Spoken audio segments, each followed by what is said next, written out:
بسم الله الرحمن الرحيم. أهلا بحضراتكم. بار أو مكتب ريسبشن في محل كاوتش،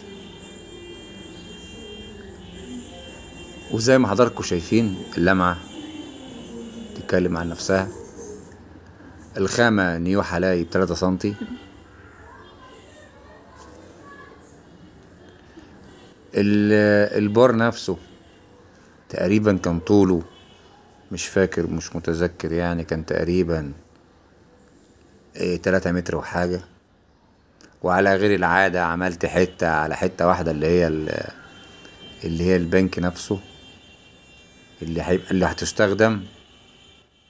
وزي ما حضراتكم شايفين كده ما استخدمناش ولا طوب ولا سيراميك ولا اسمنت ولا بهدلة في المكان. دي كانت الفكرة الأساسية، إن أنا ببيع فكرة.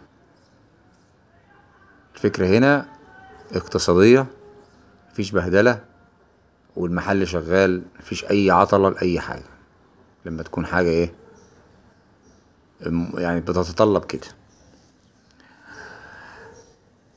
وطبعا مش هوصيكم اللي وصل لغاية آخر الفيديو، كالعادة بقالي سنين عمال أقول لكم اللي وصل معايا لآخر الفيديو يعمل لايك. أنا طبعا عمري ما قلت كده.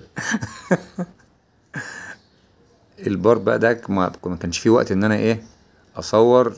بعد ما عملت الحته اللي فوق كانت صوره، فجيت حطيتها وقلت اكيد برضو تعرفوا ان الامكانيات محدوده، فما كانش فيه وقت ان انا اصور البار كامل.